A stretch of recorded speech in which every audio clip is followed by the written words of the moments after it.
জুলাই গণঅভ্যুত্থানের সময় সংগঠিত মানবতা বিরোধী অপরাধের মামলায় দণ্ডিত ক্ষমতাচ্যুত স্বৈরশাসক শেখ হাসিনাকে ফেরত চেয়ে শুক্রবার দিল্লিকে আনুষ্ঠানিক চিঠি পাঠিয়েছে ঢাকা।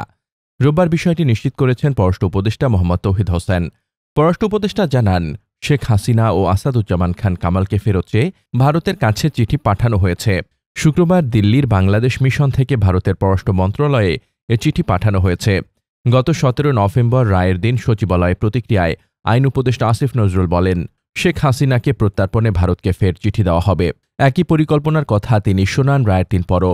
বৃহস্পতিবার সচিবালয়ে সাংবাদিকদের সঙ্গে আলাপকালে আসিফ নজরুল বলেন, মানবতা বিরোধী অপরাধের জন্য মৃত্যুদণ্ডপ্রাপ্ত আওয়ামী লীগ নেত্রী শেখ হাসিনা এবং সাবেক স্বরাষ্ট্রমন্ত্রী আসাদুজ্জামান খান কামাল ওনাদের প্রত্যর্পণের জন্য আমরা চিঠি দিচ্ছি।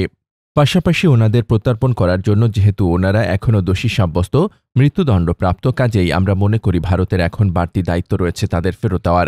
আইন উপদেষ্টার এ বক্তব্যের পরদিনই চিঠি পাঠানো হয় বলে জানালেন পররাষ্ট্র উপদেষ্টা। ছাত্র জনতার অভ্যুত্থানের মুখে গত বছর 5 আগস্ট দেশ ছেড়ে ভারতে পালিয়ে গেছেন হাসিনা।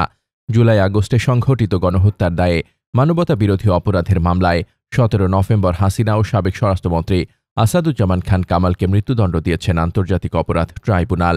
পররাষ্ট্র মন্ত্রণালয় জানিয়েছে, আমরা ভারত সরকারের প্রতি অনতিবিলম্বে দণ্ডপ্রাপ্ত এই দুই ব্যক্তিকে বাংলাদেশ কর্তৃপক্ষের কাছে হস্তান্তরের আহ্বান জানাই। দুই দেশের মধ্যে বিরাজমান প্রত্যর্পণ চুক্তি অনুসারে এটি ভারতের জন্য অবশ্য পালনীয় দায়িত্বও বটে। বিবিসি জানিয়েছে, এর আগেও কয়েক দফায় শেখ হাসিনাকে ফেরত পাঠাতে আনুষ্ঠানিক অনুরোধ জানিয়েছে বাংলাদেশ। এজন্য চিঠিও পাঠানো হয়েছে, তবে বাংলাদেশের এসব অনুরোধের কোনো প্রতিক্রিয়া জানায়নি ভারত। এ বিষয়ে সাংবাদিকদের প্রশ্নের জবাবে কয়েকবার পররাষ্ট্র উপদেষ্টা জানিয়েছেন, বাংলাদেশ তাকে ফেরত চেয়ে চিঠি দিয়েছে, তবে ভারতের পক্ষ থেকে কোনো ইতিবাচক উত্তর মেলেনি। Desk report, বার্তাবাজার।